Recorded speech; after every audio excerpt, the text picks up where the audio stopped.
kid, and that's my message. Go through it. Get therapy like I did. Go through therapy to heal yourself, and then if it takes that to be able to do your art, help somebody. Help yourself first, and then maybe, hopefully, someone else will be helped. Or maybe, hopefully, some psychiatrist or some social worker or some teacher who hears this, who watches this movie, hopefully will say, gee, why are these kids in my class acting out? You know, some psychiatrist will say, why is somebody hurting themselves? You know, hurting yourself is so many people who have been sexually or physically abused are self-harmers. They self-harm. And that's Psych 101. So if you're not going to remember Psych 101, the very basics of psychology and psychiatry that you've learned and you went to school for, then where's your education taking you? What do you really know? How are you really going to help somebody? How are you going to build a trust and rapport with someone and really realize that whether somebody needs medication or not, they still need therapy. They still need someone to talk to. They still need someone to care about them and be compassionate and to hear their story, because that is healing. Telling your story is healing, heals you. And we all need love, and we need somebody to care about us, to listen to us, and to show some sort of compassion in order for us to heal and take that in, take the love in, and let the fucking anger and the hate out. We need that. There's an exchange. We don't just let the anger out. We're not able to let the anger and the pain out unless we have a little bit of love, a little bit of like leeway to get that out, you know? So I'm going off on a tangent, but my film really is about the anger that all of us have. Whether you're raped or not, we all have some sort of anger that we need to work on. It's a powerful emotion. It's an emotion that people are uncomfortable with, including myself.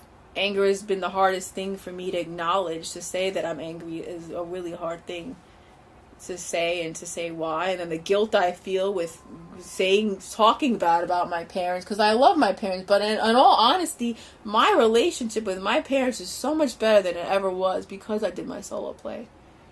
Because I had to write them as human beings and characters. Not just characters, but human beings.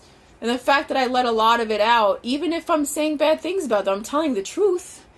If I'm saying that, I'm allowed to get that out. So now when I go home and I see them, I don't have this rage anymore. I don't have the same rage. I'm still angry and I'm still hurt, but I don't have the same toxic emotions that are going to stop me from having a conversation with my father or mother, or looking at them lovingly, or really holding their hand, or giving them a hug or a kiss, or having a different relationship with them.